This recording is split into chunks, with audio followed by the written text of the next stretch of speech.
new grads. This is RxHelp, advice for a person on the other side of the pharmacy counter. It is July. That means that all of you have graduated from pharmacy school. Congrats! Yay! And you are all probably waiting for your ATTs so you can take your NAPLEX and your law test. So good luck. But I also wanted to reach out to you because if you are going to be like the majority of the people in this profession, you're going to end up in a retail setting. Woohoo! It's definitely one of the most stressful environments to work in when it comes to pharmacy. Not that hospital, inpatient, ambulatory, academia have no stress. They definitely do. Pharmacy, healthcare in general is stressful, but retail pharmacy is a little bit higher stress because not only are you dealing with healthcare and people's health on the line, you're dealing with customer service, which has its ups and downs. Hopefully you learned that it has way more ups and better highs than the downs and the lows.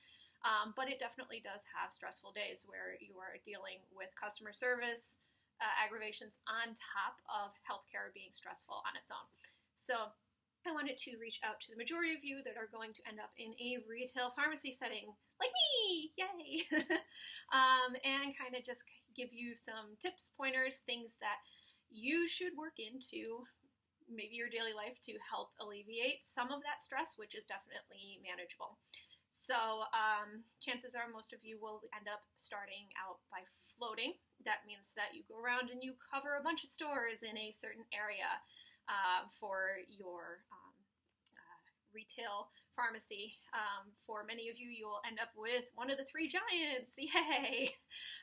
So you will probably cover a lot of stores. Sometimes there's 16 to 20 stores per district or region or area, whatever you want to call it. And you may be responsible for shifts at each of those stores.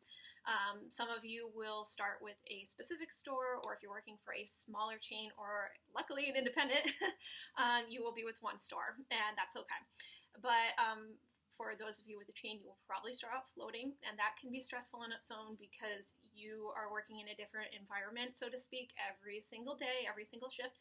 You will learn to have your favorites. You will learn to have your less favorites. You will find that you get along with certain technicians and certain communities better than others, and that is normal.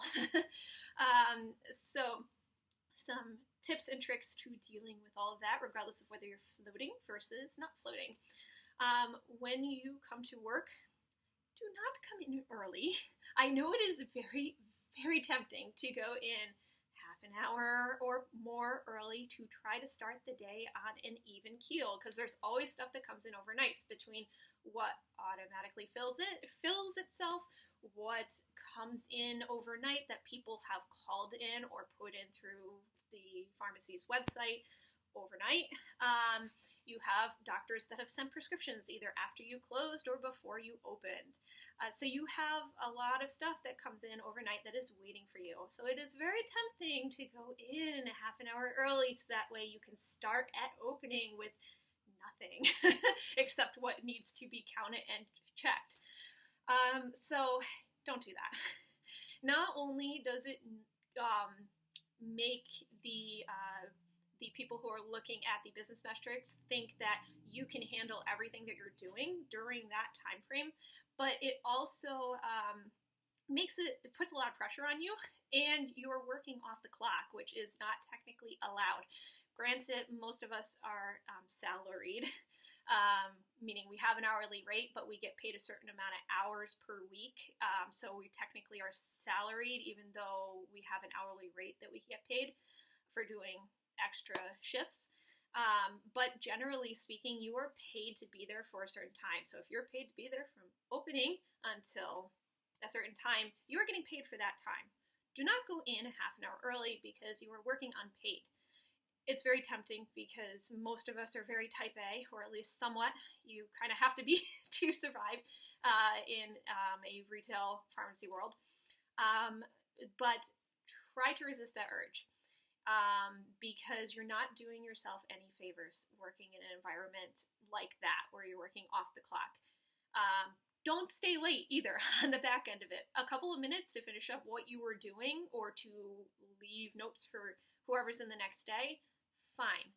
Do not stay half an hour late unless you are doing something specific like biennial inventory where you have to stay late because you can't do it until you close.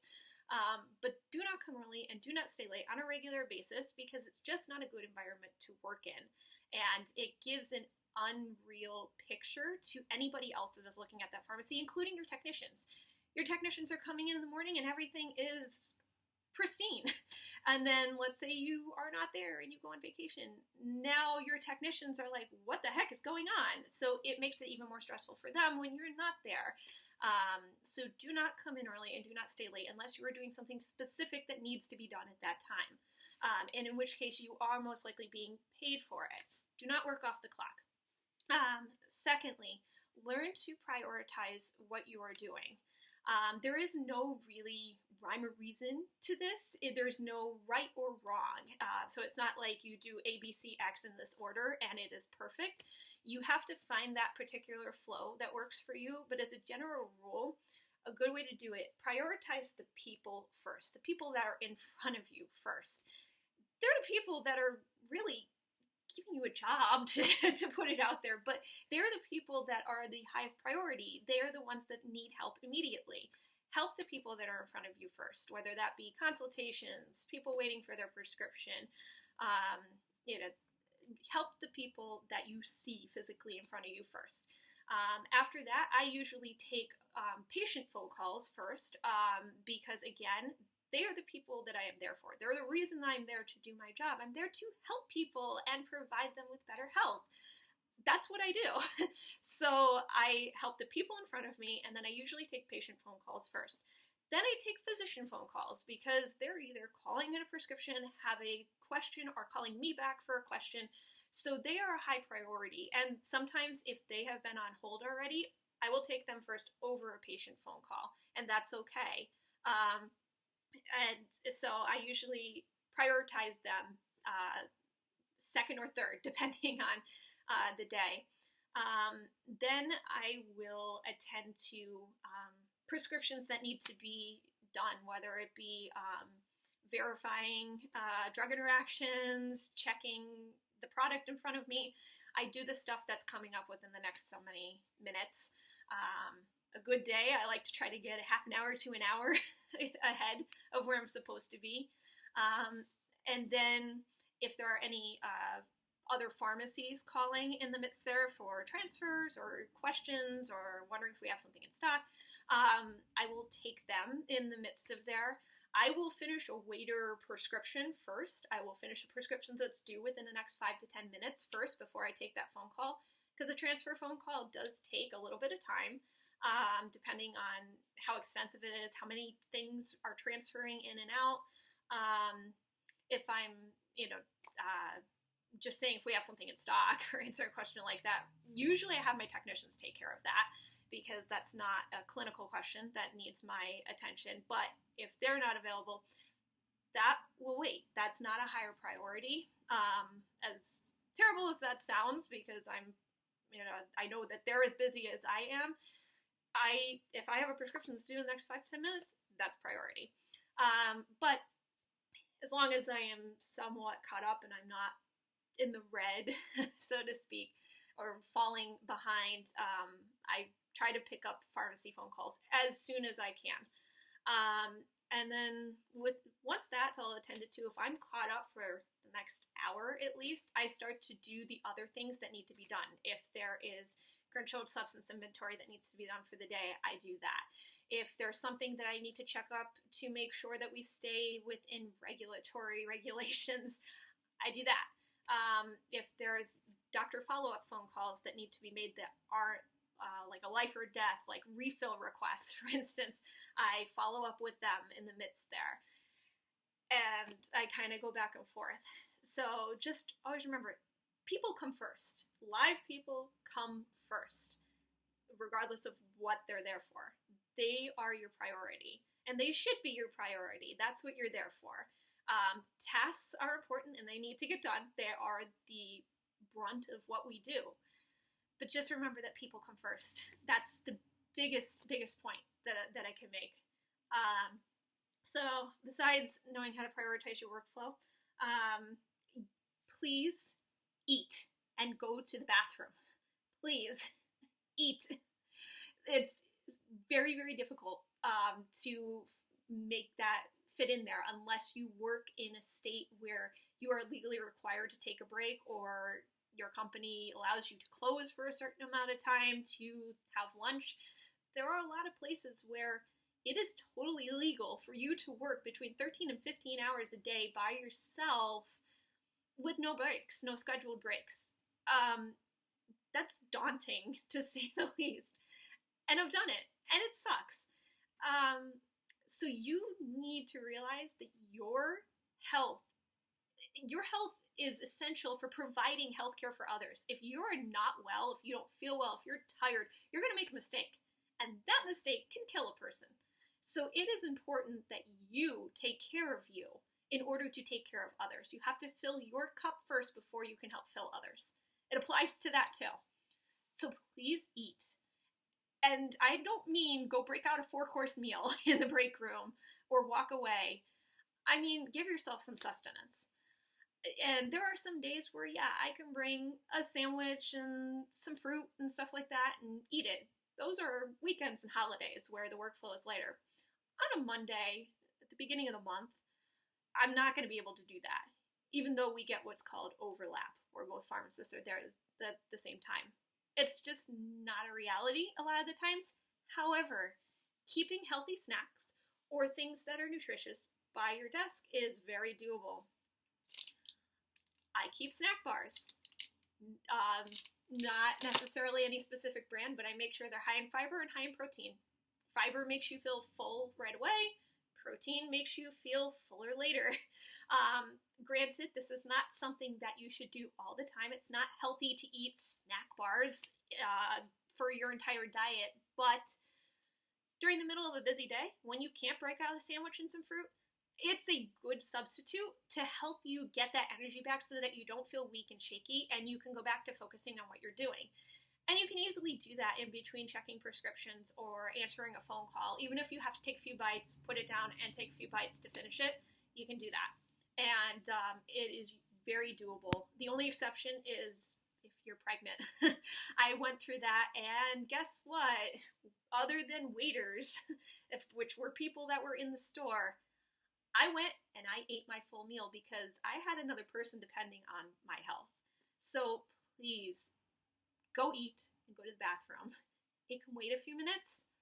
And those who can't, I mean, you can stop, obviously, if you go to the bathroom, finish what you're doing, and go back.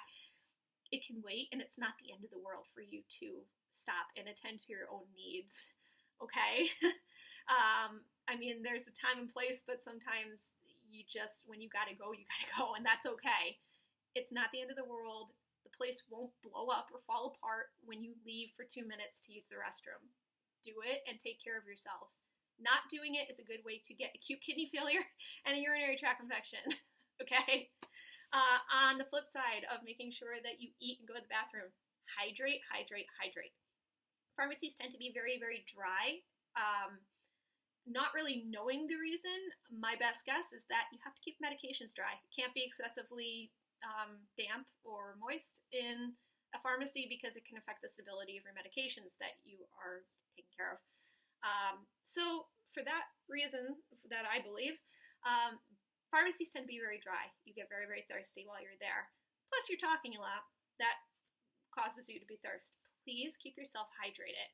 Water is always the best option, but if you don't like water, pick something that's going to be hydrating, not soda, not excessive amounts of coffee and tea, but please keep yourself hydrated.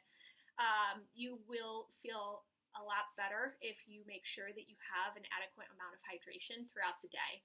Sure, drink your coffee in the morning, maybe your mid-afternoon caffeine rush if you need it, but in between, please, please keep yourself hydrated. It does help you to focus a lot better, and it helps keep you at your best. Another tip is to keep a checklist going, whether it be for yourself or for your partners. Keep a checklist.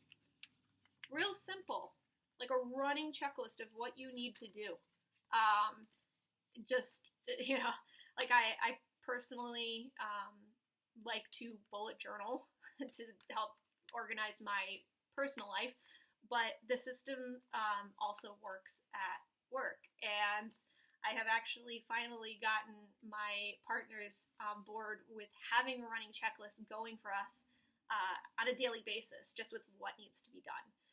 Because it helps you to keep focus by writing down everything you need to. You don't need to remember it from day to day.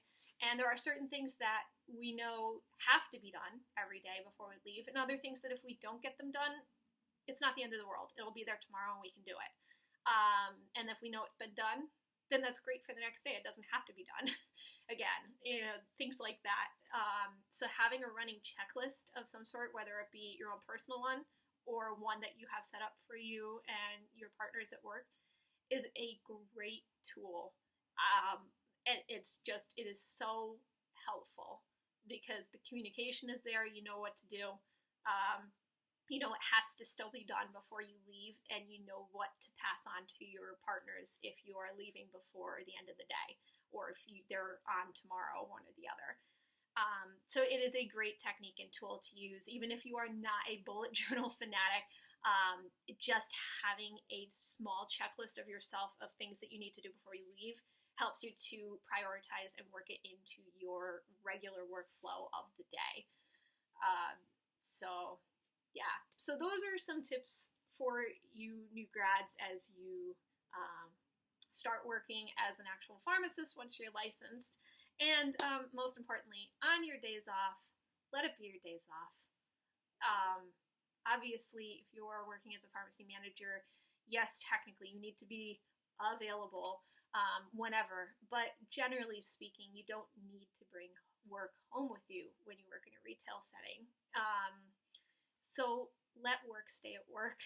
Find ways to help you de-stress when you're home, so that way you can go back to work with a fresh face and start again. Leave work at work and vice versa. Leave home at home. That's very difficult for a lot of people to not carry one over to the other, but you will work a lot better, and your family will thank you on the other hand. Leave work at work and reset yourself mentally on your days off. Do something for you. If you have kids, obviously that's a little bit different, a little more difficult, but still find ways to reset where you're not thinking about work when you're at home. So yes, so this is my little tips for new grads list, and I hope that you find it helpful. So if you have any questions, leave me a comment, send me a message, and I don't know when I will see you guys again, but hopefully soon, and I hope you are all doing well.